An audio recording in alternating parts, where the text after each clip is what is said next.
भैया, वनवास के अंत के साथ ही आपके पद के कांटों की चुभन का भी अंत हुआ भैया। ये वही पादुकाएं हैं जो आपने मुझे सौंपी थी।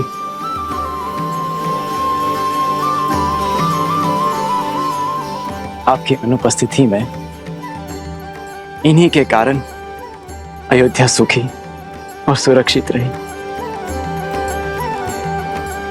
आज मैं अपनी ग्लानि से मुक्त हुआ, अपने दायित्व से मुक्त हुआ। मेरे कारण आपके शीश से छत हटी, आपके चरणों से ये पादुकाएं दूर हुई। किंतु अब आप अयोध्या का मुकुट और ये पादुकाएं ग्रहण कीजिए।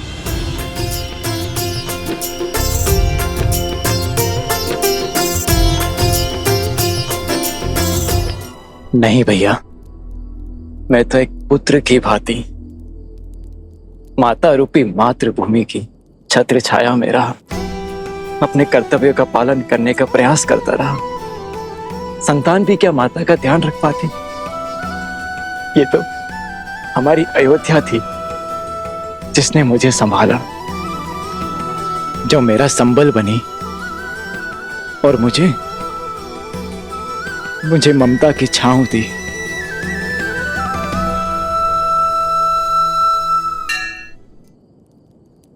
धर्म के प्रति तुम्हारी श्रद्धा ने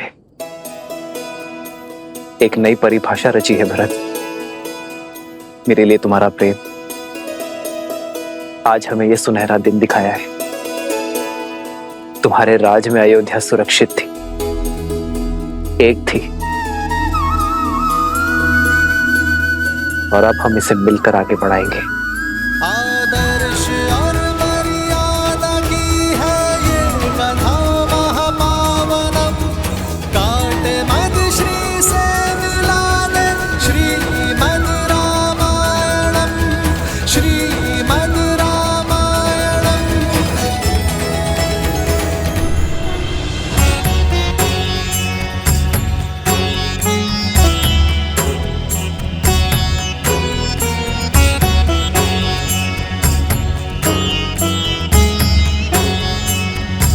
श्रीमद् रामायण, आयुष्मान भव। श्रीमद् रामायण, श्रीमद् रामायण। आचार्य, इस यात्रा में हमने प्रयास किया कि आपके दिए ज्ञान का मान रख पाए।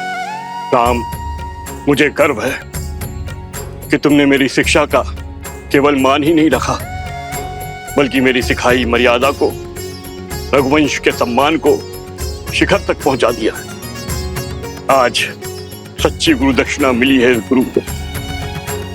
यह नगर, यह राज्य, यह प्रजा उद्देश्यहीन थी, जो कि धर्म का पथ दिखाकर नहीं, चलकर बताने से समझ में आता है। समय आ गया है, समय आ गया है। अयोध्या में धर्म ध्वजा लहराने का, राम राज स्थापित करने का।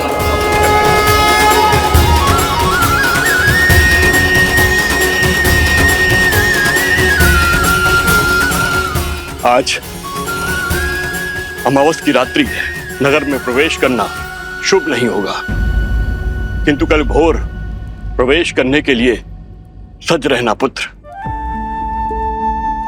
क्षमा चाहता हूं आचार्य, परंतु आप ही ने तो सिखाया था कि समय या मुहूर्त नहीं, व्यक्ति का मंतव्य है, उसके कर्म शुभ होते हैं। अमावस्या की ये रात्रि भी मुझे मेरे माताओं के दर्शन करने से, उनका आशीर्वाद लेने से नहीं रोक पाएगी। जिस अयोध्या की प्रजा ने 14 वर्षों तक मेरी प्रतीक्षा की है, उस प्रजा को अब एक और क्षण मैं प्रतीक्षा नहीं करवा सकता आचार्य। यदि मेरे कर्म शुभ है, मेरा मंतव्य शुभ है, तो अमावस्या की ये रात्रि भी अयोध्या के लिए उत्सव बनकर रहेगी। उत्तम। गुरु अपने शिष्य को शिक्षा देता है, यही परंपरा है किंतु तुम्हारे जैसा शिष्य गुरु के लिए भी प्रेरणा बन जाता है। चलो, अयोध्या का राज सिंहासन अपने राजा के स्वागत के लिए प्रतीक्षारत है पुत्र।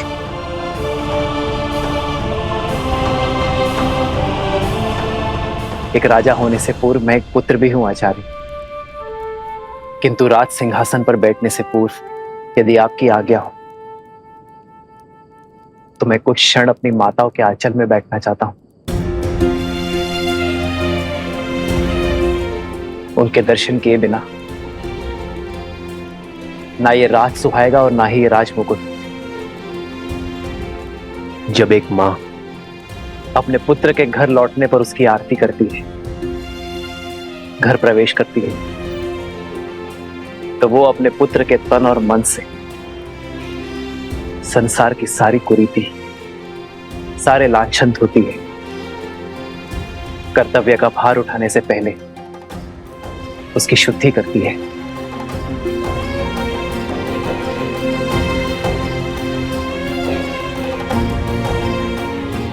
मैं भी बस वही शुद्धि की आस में हूं आचार्य।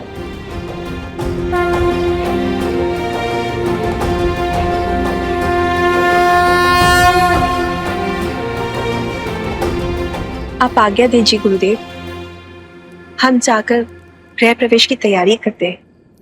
आज्ञा है।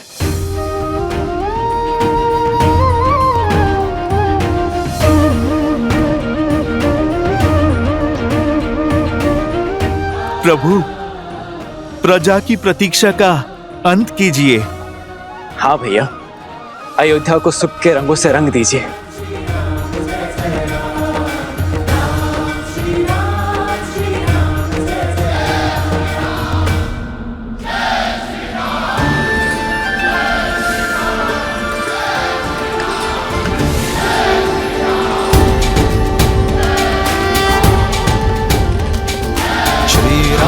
चंद्र कृपालु भजु मन हरण भव भय दारुणम। श्री रामचंद्र कृपालु भजु मन हरण भव भय दारुणम। नव कंज लोचन कंज मुख कर कंज पद कंजारुणम। कंदर्प अगणित अमित छवि नव नीला नीरज सुंदरम। पटपीत मानहु दड़ित रुचि सुचि नामि जनक सुतावरम। श्री राम श्री राम राम राम श्री राम।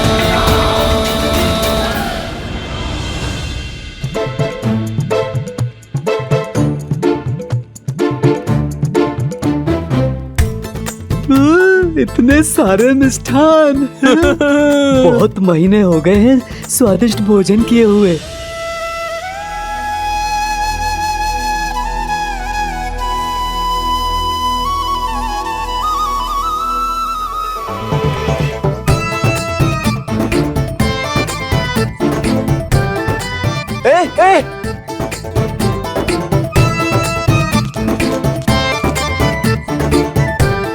रुको रुको, ये वानर क्या कर रहे हैं?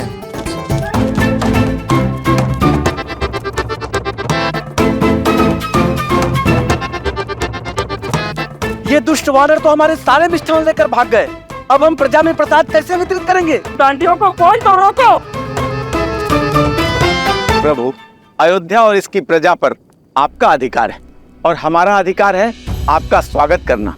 परंतु आपके स्वागत के लिए लाए गए मिष्ठान छीनकर ये उद्दंड वानर इसे दूषित कर रहे हैं। ये वानर आपकी छवि को धूमिल कर रहे हैं प्रभु श्री राम। इन्हें अयोध्या से बाहर निकालिए प्रभु, ये रंग में भंग कर रहे हैं।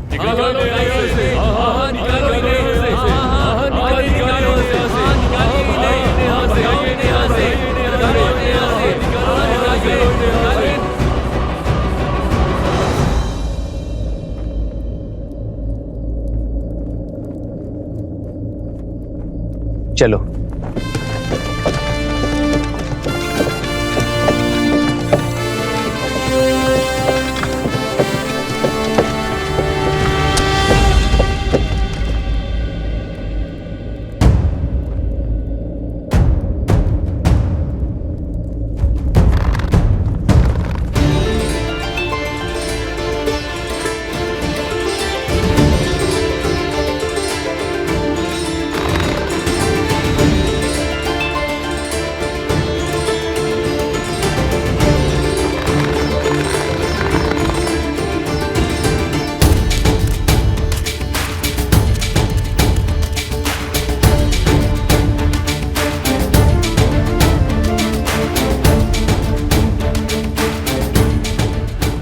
रुक जाओ, रुक जाओ।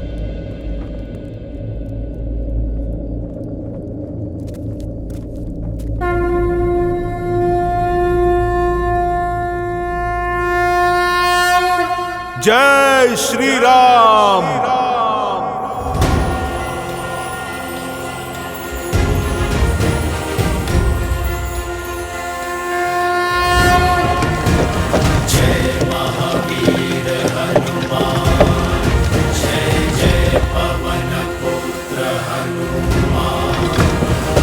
हनुमान ज्ञान गुण सागर जय कपीस तिहु लोक उजागर रामदूत अतुलित बल धामा अंजनी पुत्र पवन सुत नामा। हनुमान रुक जा।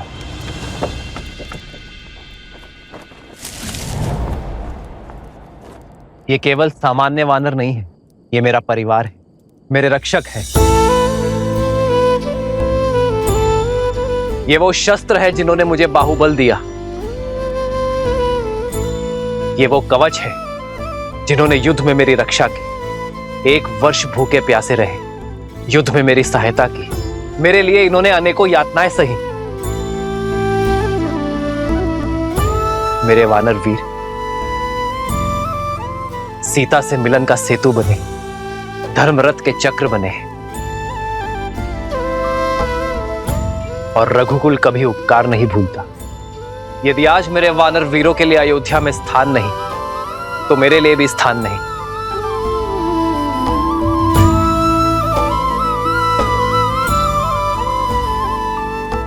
यदि आज मेरे वानर वीर अयोध्या में नहीं रह सकते, तो मैं भी अयोध्या में नहीं रह सकता।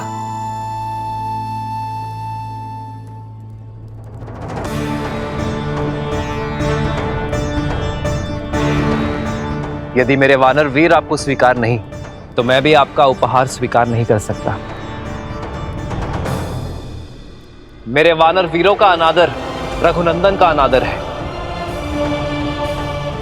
रघुकुल का अनादर है।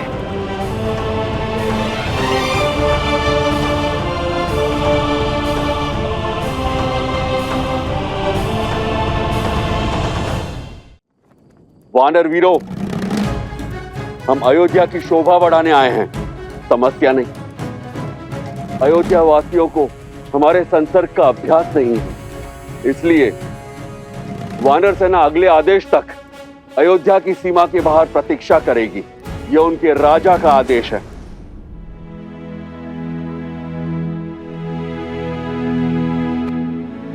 पर वानर राज, प्रभु ने अभी अभी कहा कि हम 1 वर्ष से भूखे प्यासे लड़ रहे थे। अब यदि प्रभु ये वचन दे कि हमें 1 माह तक भोजन मिलेगा और यदि हम उस भोजन से तृप्त हो जाएं, तो हम वानरों को इस नगर से बाहर जाना स्वीकार है। उस भोज की प्रतीक्षा स्वीकार है। ये सूर्यवंशियों की अयोध्या का विराज अब तो हमारे भैया रघुनंदन श्रीराम के बग भी यहां पड़ चुके। अब अयोध्या में कोई भी तन और मन अतृप्त नहीं रहेगा। दशरथ नंदन शत्रुघ्न, आप ये आश्वासन या फिर चुनौती दे रहे हैं?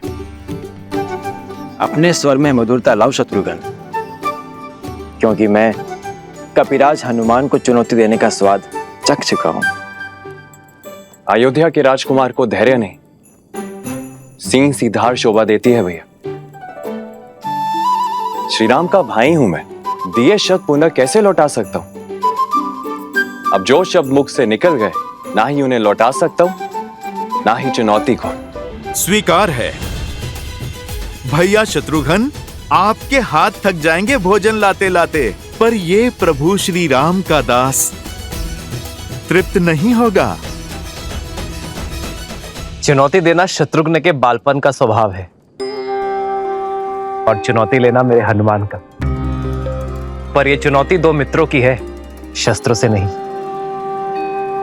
प्रेम के संधान से खेली जाएगी।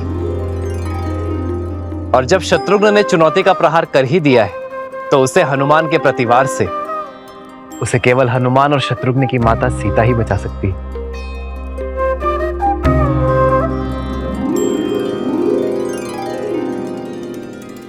माता के हाथ से ग्रास लेकर तो तृप्त हो जाओगे ना पुत्र हनुमान?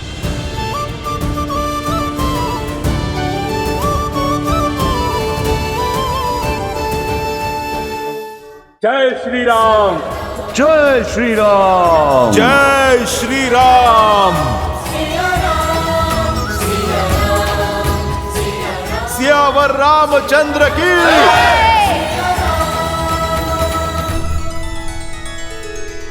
कुछ कहने की आवश्यकता नहीं है देवी। मैं भली भांति जानता हूं क्या चल रहा है आपके हृदय में।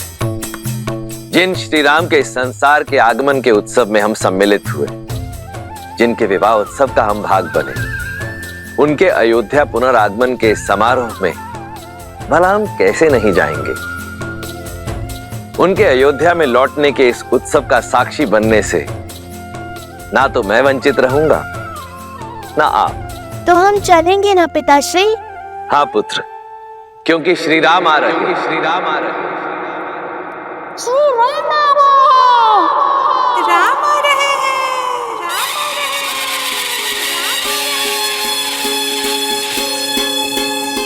नई और भई सूरज जागा पाए अमृत ये मन प्यासा पतझर बीता मधुरत आई जीवन में जैसे सुन पाई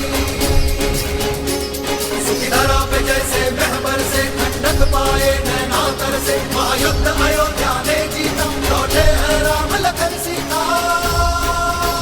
हमरे राम जी सिया पधारे सरयू के किनारे द्वार सजाओ संग साथिया सौभाग्य है जगरे दुख दूर भय सारे स्वागत में नाचो संग साथिया।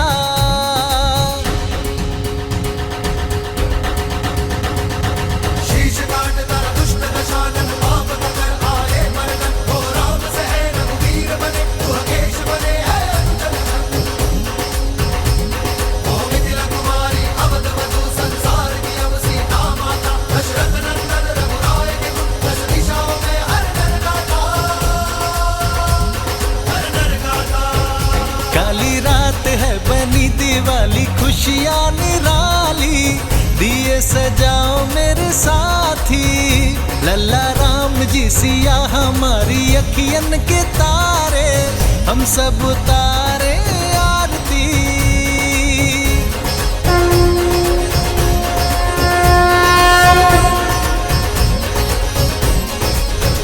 श्री रामचंद्र कृपालु भज मन हरण भव भय दारुणम नव कंज लोचन कंज मुख कर कंज फल कंजारुणम।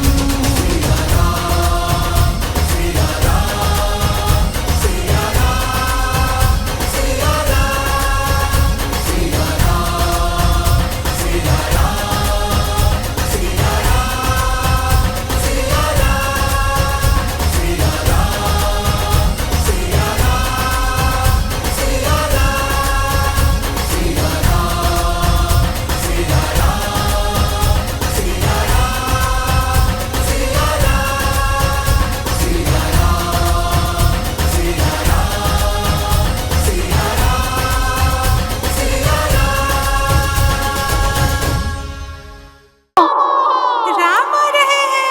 राम आ रहे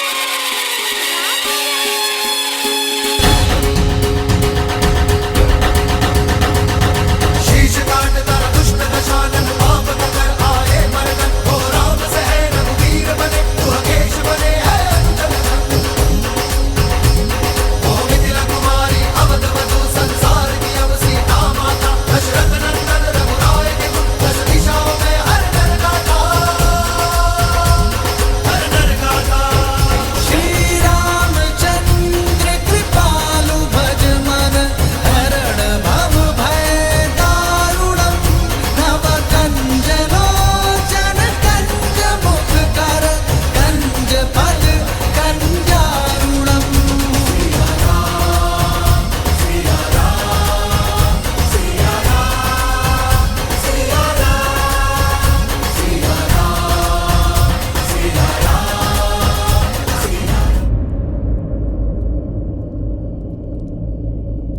रावण का वध कर ब्रह्म हत्या के पाप से मलिन हुए।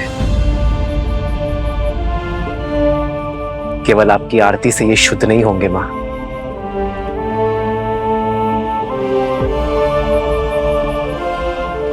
तो क्या हमारे स्नेह में या आरती में कोई कमी रह गई है पुत्र? आपके स्नेह में कोई कमी नहीं है मां, कमी है माताओं की उपस्थिति में।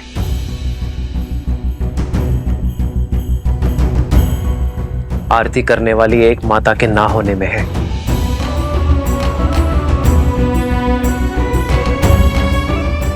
इस आरती के लिए मेरी माता कैकेयी के 2 हाथ कम पड़ गए माता। कैकेयी के दुख और लज्जा का भान नहीं है तुम्हें। कहती है फिर तुम्हें कभी मुख नहीं दिखाएगी। उसे भय है कि तुम्हारा सामना करने में वो सक्षम नहीं। उसने संदेश भिजवाया है कि वो राम से दृष्टि मिलाएगी तो वो जी नहीं पाएगी। उसकी आत्मा उसका शरीर छोड़ देगी और तुम्हारे गृह प्रवेश में वो कोई अपशगुन नहीं चाहती। फिर तो वनवास से भी बड़ा संकट हो जाएगा मां। माता कैकेयी का ना आना अपशगुन होगा। मेरी माता कैकेयी के आशीर्वाद के बिना मैं नगर में तो प्रवेश कर गया, किंतु गृह प्रवेश नहीं कर पाऊंगा। गृह प्रवेश नहीं कर पाऊंगा। गृह प्रवेश नहीं कर पाऊंगा। रघुनंदन तो बन गया, किंतु रघुकुल का राजा नहीं बन पाऊंगा। राजा नहीं बन पाऊंगा। मैं अपनी माता कैकेयी के बिना घर प्रवेश नहीं करूंगा। मैं प्रवेश नहीं करूंगा।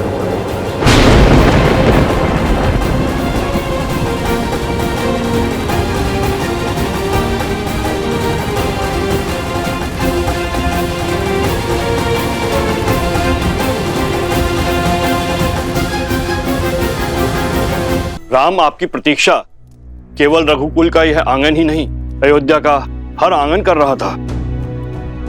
प्रजा की प्रतीक्षा को परीक्षा में न बदलो पुत्र, आगे बढ़ो।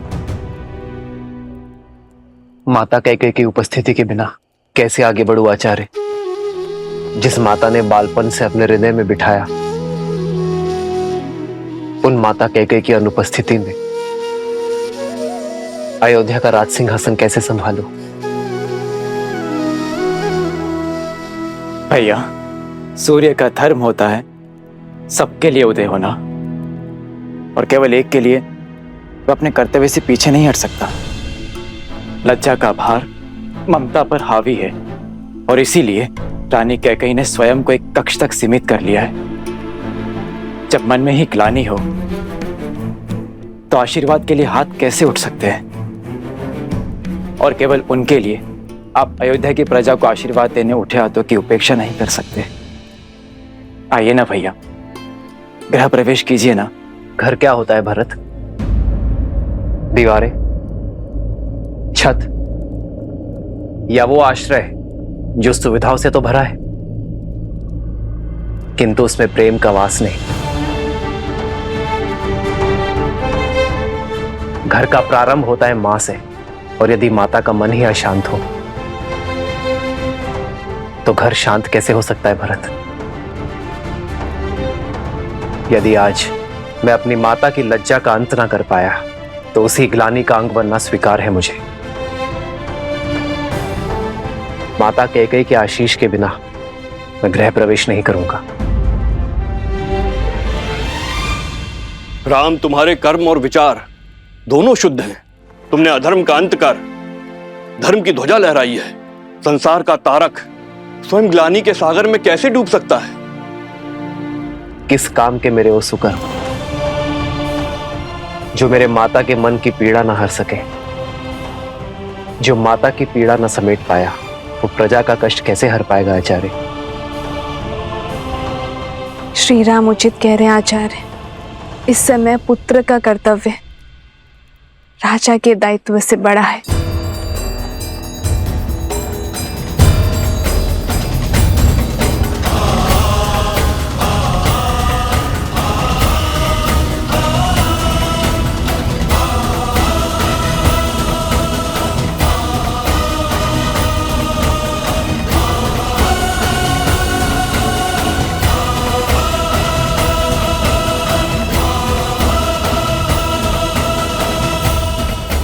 जब तक माता कैकेयी गृह प्रवेश की आरती नहीं करेंगी, सियाराम के पग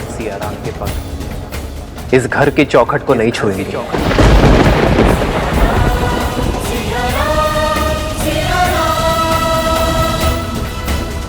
हमें महारानी कैकेयी को बुलाना ही होगा, अन्यथा सूर्यवंश, सूर्य सा तेजस्वी राम खो बैठेगा।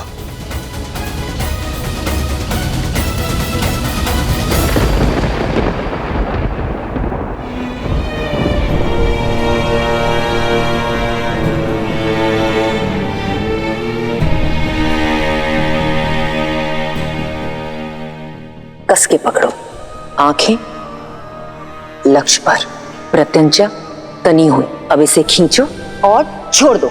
और कब तक आप अयोध्या के आकाश पर शोक का मेघ बनकर छाई रहेंगी? कब तक आप अयोध्या के आनंद पर ग्रहण बनी रहेंगी? वर्षों के बाद दुख की धरा पर सुख की किरण पड़ने ही वाली थी। राम भैया अयोध्या में पग धरने ही वाले थे, किंतु वे द्वार पर खड़े केवल आपकी हट के कारण। महारानी, सही कहा तुमने। अपने कुकर्मों का भार अपनी मृत्यु शैया तक ढोऊंगी मैं। अपने एक पुत्र को सिंहासन पे बिठाने की चेष्टा में मैंने अपने दूसरे पुत्र को वन की अग्नि में झोंक दिया। अब शकुन का दूसरा रूप हूं मैं। राम के आने की शुभ घड़ी को अपनी उपस्थिति से मैं अशुभ कैसे कर दूं? कैसे दृष्टि मिलाऊंगी मैं अपनी राम से? कैसे?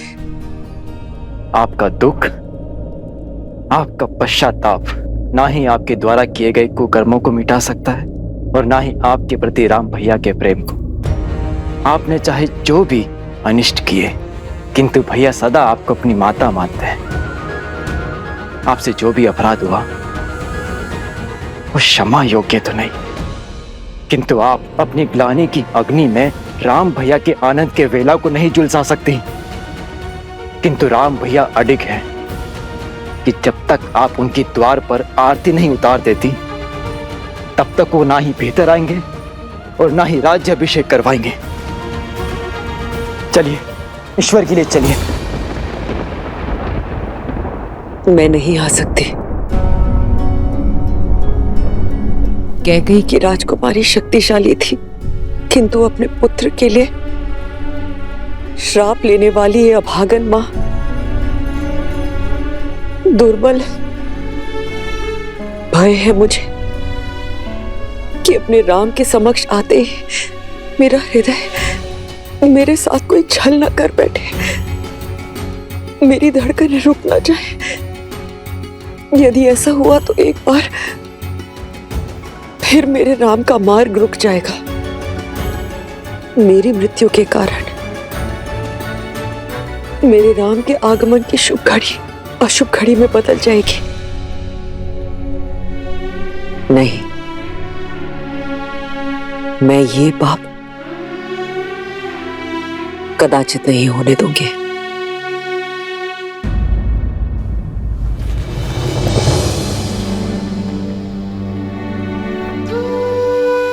आज प्रेम के आगे ग्लानि को झुकना ही होगा। आपको चलना ही होगा। नहीं चल सकती मैं भरत। क्षमा कर दो मुझे। समझाओ मेरे राम को कि मेरा मन और विवेक मेरे वश में नहीं। अब तो प्रभु से सिर्फ इतनी ही प्रार्थना है कि मैं शीघ्र ही अपने राम को राज सिंहासन पर बैठे हुए देखूं। उसके पश्चात मैं निश्चित रूप से अपने प्राण त्याग सकती हूँ। उसके पश्चात मैं तुम्हारे पिताश्री से क्षमा मांगने परलोक जा सकती हूँ। कदाचित तभी मेरी आत्मा को शांति मिलेगी। क्षमा कर दो भरत, क्षमा करो। निर्बलता के इस क्षण में कैकेयी को विश्वास दिलाने का बल देना नारायण। कैकेयी को राम की दृष्टि मिलने का संबल और उसे आशीर्वाद देने का साहस देना। राम के लिए, अयोध्या के लिए कैकेयी का चित्त शांत करना होगा आपको। उसे ये विश्वास दिलाना होगा कि उसका आशीर्वाद श्राप नहीं, अयोध्या की कल की नींव है। हे भगवान, हमें तारिए। 14 वर्ष तक अयोध्या ने प्रतीक्षा के आंसू पिए हैं। इस प्रतीक्षा का अंत कीजिए। अब क्या होगा? महारानी कैकेयी बाहर आएंगी या नहीं? ना आए तो ही अच्छा है। जिसके कारण हमारे राम ने इतने कष्ट भोगे, महाराज दशरथ ने प्राण त्यागे, उसकी तो छाया हमारे भावी महाराज पे पड़नी भी नहीं चाहिए। सीते, यदि आज माता कैकेयी का सम्मान स्थापित ना हो पाया तो कभी नहीं होगा। संसार यही कहेगा कि अपनी पत्नी का मान बचाने के लिए महायुद्ध लड़ने वाला राम अपनी मां का सम्मान ना बचा पाया। जो भक्त ग्लानि के बेड़ियों में बंधे हो, वो आपके पास कैसे आएंगे आर्य? जब जड़ें सूखी हों तो केवल पत्तों पर पानी डालने से वृक्ष हरा नहीं होता। जड़ों को सींचने से उसके प्राण जागते हैं। आप पहले भी कर चुके हैं आर्य। पहले माता अहिल्या थी, अब माता कैकेयी। आपको उनके सोए हुए मन को जगाना होगा आर्य। यदि पत्नी तुम जैसी धर्मात्मा हो तो व्यक्ति के लिए कोई लक्ष्य असंभव नहीं है सीते। धन्यवाद। श्री राम राम राम श्री राम। महल के स्थान पर ये कहां चले गए श्री राम? कहाँ चले गए श्री राम?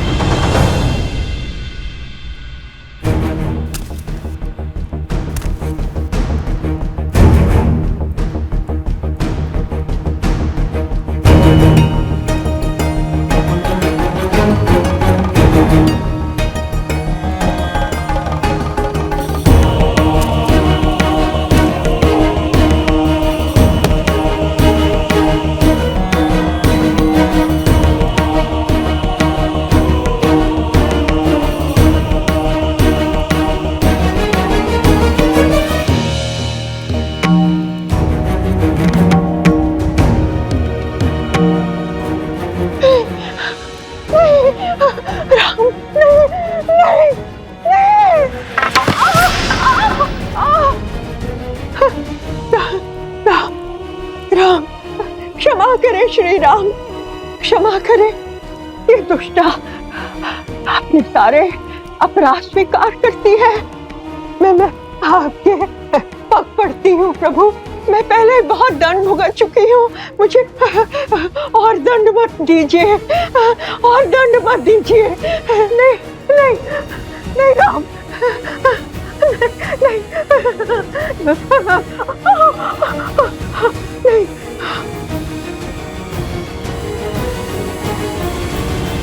क्या श्री राम क्षमा करेंगे इसे? इतना करने के पश्चात तो रावण को भी क्षमा नहीं मिली थी। इसे तो जितना दंड मिले उतना कम है।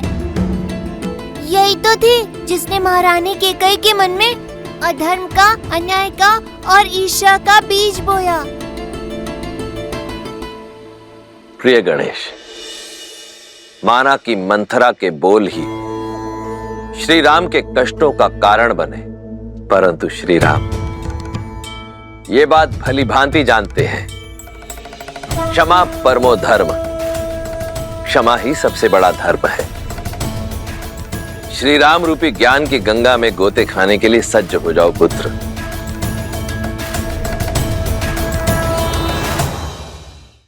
जिसे भय मार रहा हो उसे और क्या दंड दिया जाए? आपका भय ही आपका दंड है मंत्रा। किंतु तुम यहाँ?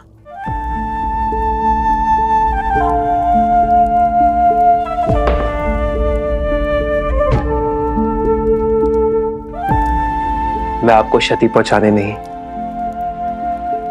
मुक्ति दिलाने आया हूं। कैसे नर हो राम? मुझ पर क्रोध नहीं आता? अयोध्या के 14 वर्ष के दुष्काल का कारण हूं मैं। तुम्हारे वनवास का कारण महाराज दशरथ की असमय मृत्यु का आधार हूं मैं। मेरे इन अपराधों को दंड देने का मन नहीं चाहता। आपने कुछ नहीं किया मंत्रा। ये तो नियति थी, समय था जो ऐसा चाहता था। आप तो केवल निमित्त है मंत्रा। यदि आप नहीं करती तो कोई और करता, किंतु होता यही। ये राम वनवास ही जाता।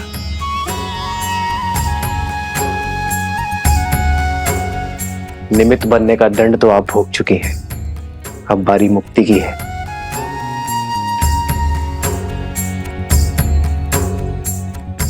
आइए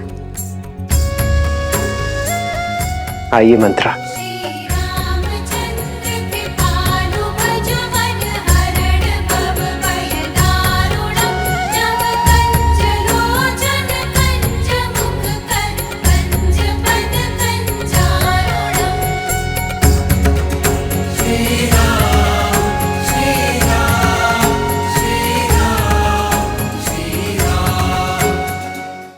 राम राजा बनने वाले हैं।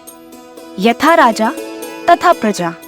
राजा की क्षमा प्रजा के लिए दया और करुणा का उदाहरण बनती है। श्री राम ये जानते हैं कि जो हृदय क्षमा कर सकता है वही हृदय सच्चा न्याय भी कर सकता है।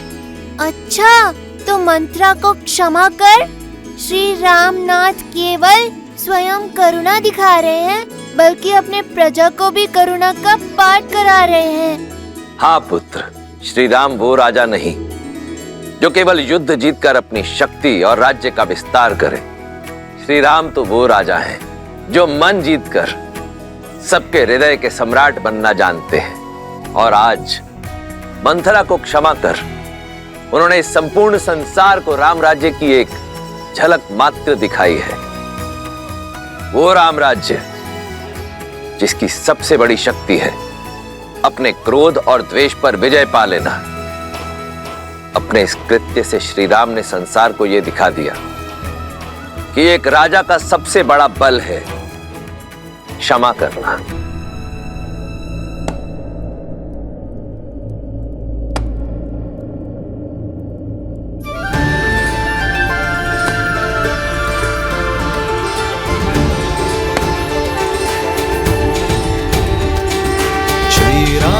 चंद्र कृपालु भजु मन हरण भव भय दारुणम नव कंज लोचन कंज मुख कर कंज पद कंजारुणम कंदर्प गणित अमित छवि नव नीला नीरज सुंदरम पटपीत